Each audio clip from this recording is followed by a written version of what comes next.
On March 15, 2023, the global financial order shifted in a way almost no one noticed. Saudi Arabia confirmed it would take Chinese yuan for its oil shipments to China, not dollars. For the first time in nearly half a century, the world's top oil exporter priced its most strategic commodity in a currency other than the US dollar. The Petrodollar framework created in 1974 had been breached. This wasn't a routine trade decision. It marked stage 6 of an 8-phase collapse cycle that has ended every reserve currency for the past 5 centuries. The Portuguese real in the 1600s, the Dutch guilder in the 1700s, the British pound in the 1900s, all followed the same roadmap. And now the US dollar is moving through that pattern step by step, crisis by crisis, entering the phase where competing systems gain momentum and the unwinding accelerates. Here's what most people never grasp. Reserve currency status isn't permanent. It moves in cycles that last roughly 80 to 110 years. A currency rises, dominates, stretches beyond its limits, rivals appear, confidence erodes, alternatives spread, crisis hits, and replacement follows. This cycle has repeated 3 times in the last 5 centuries, and every dominant power believed it was exempt until the collapse proved otherwise. The dollar is now in stage 6 of 8. Competing systems are gaining traction. The petrodollar framework is weakening. BRICS states are building their own financial rails, and the historical timeline suggests the dollar likely has 10 to 15 years before it loses reserve status. Not disappearing, but no longer sitting at the center of global trade. When that shift comes, America loses the ability to print money and push inflation outward. The $36 trillion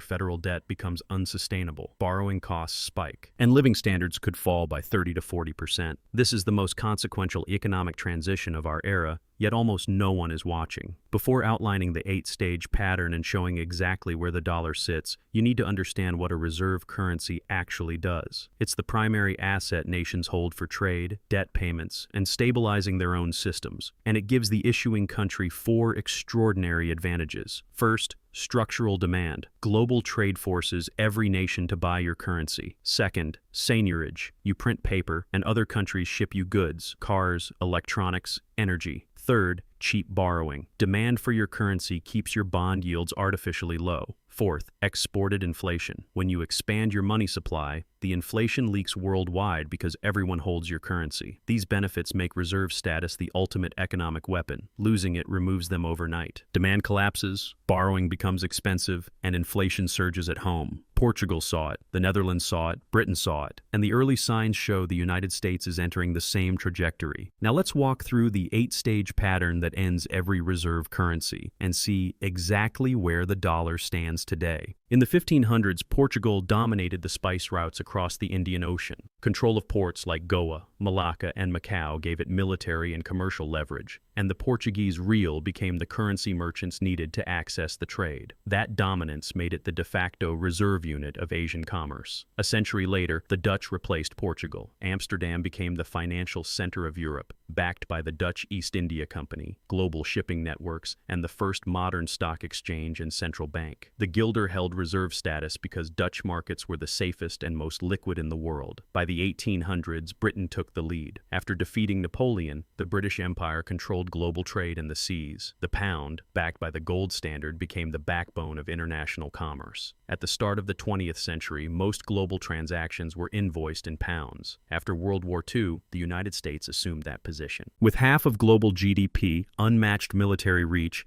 and the Bretton Woods system linking the dollar to gold, the dollar became the world's anchor. Even after gold convertibility ended in 1971, the petrodollar agreement with Saudi Arabia sustained its dominance. But every empire hits the same turning point: peak power and overextension. Portugal couldn't maintain its far-flung ports with a small population, and growing debts drained its treasury. The Dutch fought costly wars against England and France, spending more on defense than trade could support. Britain faced rising industrial competitors, expensive colonial conflicts, and mounting debts that reversed its advantage. The United States followed the same arc. Vietnam, the Cold War, the Middle East conflicts, and the post-2008 debt surge pushed federal obligations to unprecedented levels. By 2008, U.S. debt had already reached $10 trillion. The dollar remained dominant out of inertia, not strength, because no clear alternative existed yet. The petrodollar system, built in 1974, locked global oil trade into the dollar and created structural demand long after America had passed its peak. But every dominant currency eventually hits the same sequence: overextension, inertia, and the rise of alternatives. Stage 3 begins when rival powers quietly build parallel systems. They don't aim to replace the dominant currency at first, only to protect themselves from its weaknesses. Portugal saw this in the 1600s as England and the Dutch launched competing trading companies and offered faster ships and better financing. The Portuguese real remained in use, but the monopoly was broken. The same pattern repeated with the Dutch Republic. As Amsterdam's influence peaked, London expanded its financial institutions, and by the mid-1700s, British trade volumes surpassed Dutch trade. The guilder stayed dominant,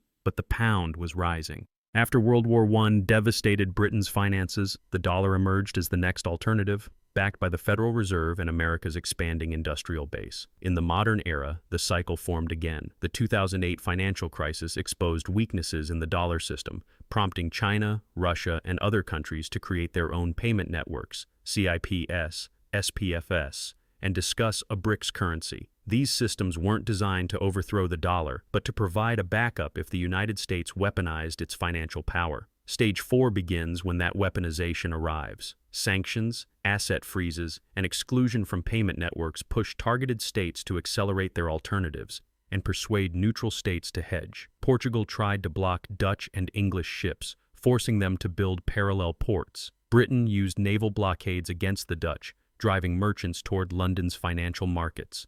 During World War I, Britain froze German assets, prompting countries to cut their pound holdings afterward. The United States repeated the pattern on a global scale. After 2014, Russia reduced its dollar reserves and expanded gold holdings. In 2022, the freezing of $300 billion in Russian central bank assets and the swift cutoff became the turning point. Countries realized their reserves could be seized, their transactions halted, and their wealth controlled externally. The result was rapid de-dollarization. China cut its treasury holdings from $1.3 trillion to under $800 billion.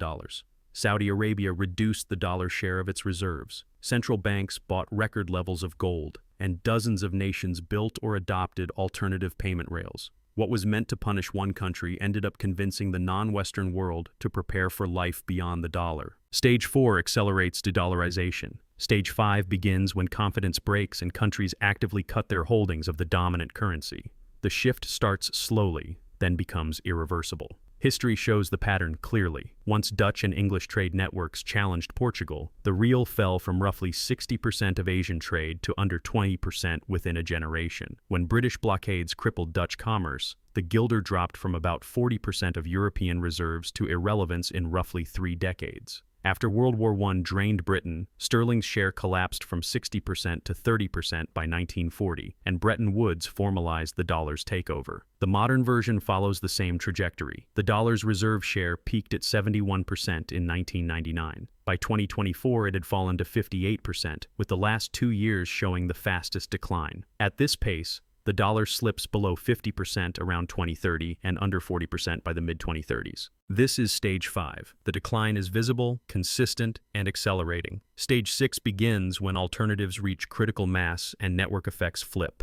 At that moment, using the dominant currency becomes harder than using emerging systems. That's what ended the real and the guilder, and what subordinated the pound to the dollar after World War II and the Suez Crisis. Once markets judged London weaker than Washington, the pound became a regional currency and the dollar became global. The early signs of the same flip are forming now. In March 2023, Saudi Arabia accepted yuan for oil, a direct break in the petrodollar structure. By late 2024, Saudi Arabia joined BRICS, signaling broader diversification. China's CIPS system processed more than $27 trillion in 2023, over double its 2020 volume. BRICS outlined plans for a common settlement currency backed by commodities. Dozens of bilateral trade agreements shifted into local units: Brazil and Argentina, India and Russia, the UAE and China. The trade metrics show the network effect in motion. In 2022, 73% of global trade invoicing used dollars. By 2024, that fell fell to 58%, a 15-point drop in 2 years. Merchants choose non-dollar currencies because their partners accept them, and partners accept them because their markets already shifted. This is the feedback loop that defines Stage 6. Stage 7 begins when a crisis hits while alternatives are already viable. Then the shift accelerates into panic. Stage 7 begins when a major shock hits an already weakened system. War, financial panic, or a policy error triggers a rush for the exits. Countries dump reserves, the currency plunges, and the dominant power can't reverse the slide because alternatives are already strong enough to absorb global trade. History shows how quickly this phase unfolds. The War of Spanish Succession wiped out Portugal's remaining influence and made the real worthless outside its borders. Napoleon's blockade severed Dutch access to trade networks, collapsing the guilder. For Britain, the combination of World War II, a broken balance sheet, and the Suez Crisis reduced the pound from global reserve to regional currency within roughly 15 years. The dollar faces similar risks. A BRICS commodity-backed currency would offer oil exporters a credible non-dollar option. A U.S. debt crisis, $36 trillion and rising, could push yields higher until the Federal Reserve is forced to monetize debt, triggering inflation and a loss of confidence. Military overreach across multiple theaters could undermine geopolitical credibility. A wave of commercial real estate failures and regional bank collapses could destabilize domestic finance. Any of these could ignite Stage 7, panic diversification and a rapid dollar drawdown. A 30 to 50% drop in months is a plausible scenario once the tipping point is reached. After the collapse phase, Stage 8 begins, the rise of a new standard. The old currency survives but no longer dominates. The real yielded to the guilder yielded to the pound yielded to the dollar, and each transition took roughly a decade of adjustment before the new anchor was firmly established. What replaces the dollar isn't predetermined. There are 3 realistic paths. The Chinese yuan could rise if China continues expanding its financial infrastructure, though capital controls and political opacity limit trust. A multipolar reserve system could emerge, with the dollar, euro, and yuan each dominant in their regions. Or a gold or commodity-backed BRICS instrument could act as a neutral settlement currency, attractive to nations seeking insulation from sanctions risk. Whichever path wins will depend on which system offers the most liquidity, stability, and autonomy. But the essential pattern remains. When a reserve system breaks, a replacement forms, and the shift happens faster than anyone expects. The dollar's transition will unfold faster than any previous reserve shift. Earlier changes took 30 to 50 years. This one is tracking toward roughly 20 to 30 years, from the peak around 2000 to a likely replacement between the 2030s and 2050. There are 5 reasons for the acceleration. First,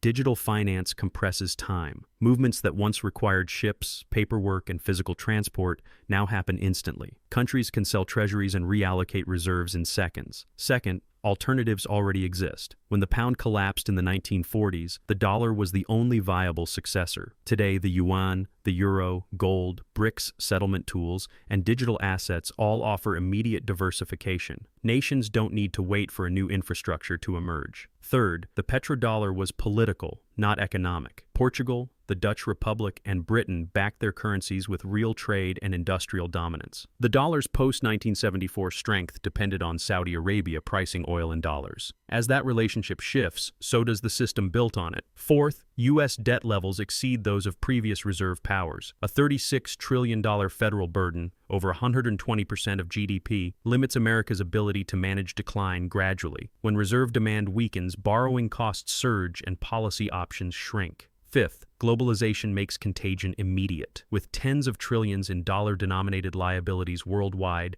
any loss of confidence spreads instantly. Earlier transitions were regional. This one is global from the start. These forces shape the timeline of the current cycle. From 2000 to 2008, the dollar sat at peak strength. Dominant reserves, uncontested military position, and a stable petrodollar system, classic Stage 2. The 2008 crisis marked the beginning of doubt. China began building CIPS, and countries questioned the safety of dollar dependence. Stage 3. From 2014 to 2022, sanctions on Russia and large-scale money printing heightened concerns. Russia diversified away from the dollar and expanded its own payment systems. Stage 4. The decisive break came in 2022, when the swift cutoff and the freezing of Russian reserves made clear that dollar assets could be seized. This triggered broad de-dollarization. By March 2023, when Saudi Arabia accepted yuan for oil, the petrodollar monopoly was breached. That shift marked the transition from Stage 4 to Stage 5, the visible, accelerating decline of the dominant currency. From 2023 to 2025,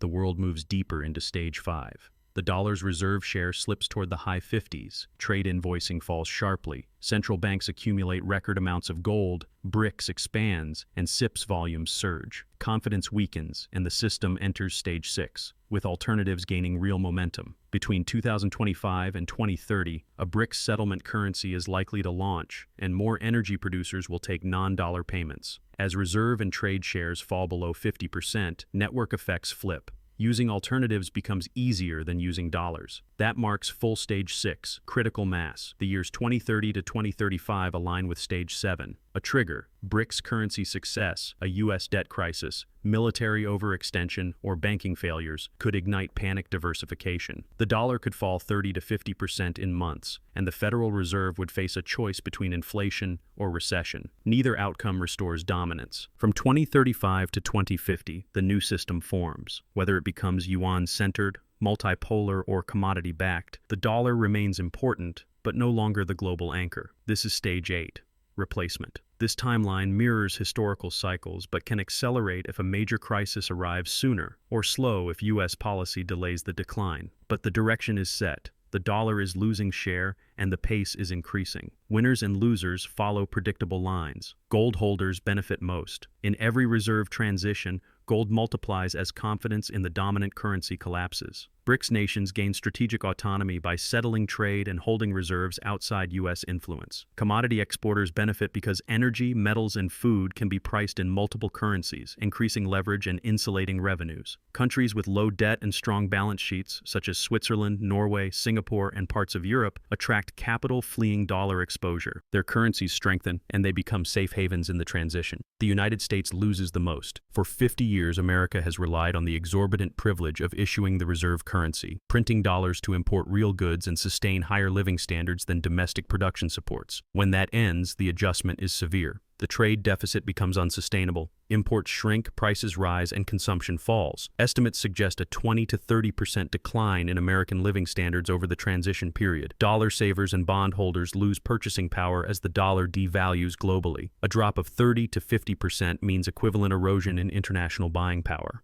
A $1 million treasury portfolio could effectively lose hundreds of thousands in real value. Even if domestic inflation is moderated, global purchasing capacity falls sharply. Nations with heavy dollar-denominated debt also suffer as repayment becomes more burdensome. Tens of trillions in external liabilities turn into a deflationary anchor as the reserve system rewires itself. If the dollar strengthens before its decline, dollar-denominated debt becomes harder to service. If it weakens, export revenues fall while liabilities stay fixed. Either way, countries holding large dollar debts face a squeeze. The same applies to Wall Street. The U.S. financial sector depends on global dollar usage. When more trade clears through Shanghai, Frankfurt, or Dubai instead of New York, fee revenue and financial employment shrink, and New York's status erodes. The U.S. government also loses its financing engine. Today, Washington borrows trillions annually, supported by foreign demand for treasuries. When countries no longer need dollar reserves, that demand disappears. Funding the deficit becomes a choice between printing money, deep spending cuts, or steep tax increases. None of these preserves dollar dominance. This transition creates the largest wealth shift in modern history, from holders of dollar assets to holders of non-dollar stores of value. Portugal's real, the Dutch guilder, and the British pound all followed this arc. Confidence eroded, alternatives matured, and the dominant currency slipped from global reserve to regional unit. Each time, the leading power believed it was different. Each time, decline proved irreversible once underway. The United States is in stage 6. The petrodollar structure fractured in 2023 when Saudi Arabia accepted yuan for oil, signaling the end of exclusive dollar pricing for energy. When the world's top exporter sells in non-dollar terms, it tells every nation that dollar dependence is optional. That signal accelerates the shift. Based on historical patterns and the current pace, the next 10 to 15 years bring the transition to a multipolar system. Dollar reserve share moves toward the mid-30s to low 40s. Trade invoicing shifts into the same range. The euro's share stabilizes around the low 20s. A gold or commodity-linked BRICS instrument captures a similar share. No single currency dominates. The reserve map becomes regional, diversified, and far more balanced. When that happens, America's 50-year advantage ends. The ability to print dollars and import real goods without corresponding output disappears. A $36 trillion debt becomes far harder to finance. Living standards fall as imports become costlier and consumption contracts. Britain lived through this between 1940 and 1970. The United States will experience a similar adjustment between the mid-2020s and mid-2050s. The pattern is defined. Reserve dominance rises, peaks, overextends, fractures, and transitions. The Portuguese real fell, the Dutch guilder fell, the British pound fell, and the dollar is following the same path, slowly at first, then all at once, stage by stage. If this documentary showed you the pattern behind reserve currencies, if you now understand why the dollar sits in stage 6, then you need to subscribe. Over the next decade, I'll track every BRICS development, every de-dollarization milestone, and every indication that stage 7 is approaching. The petrodollar is fading, the dollar's supremacy is ending. History doesn't repeat, but it echoes, and today it echoes Portugal in 1640, the Netherlands in 1800, and Britain in 1945. The timeline is 10 to 15 years. Position accordingly.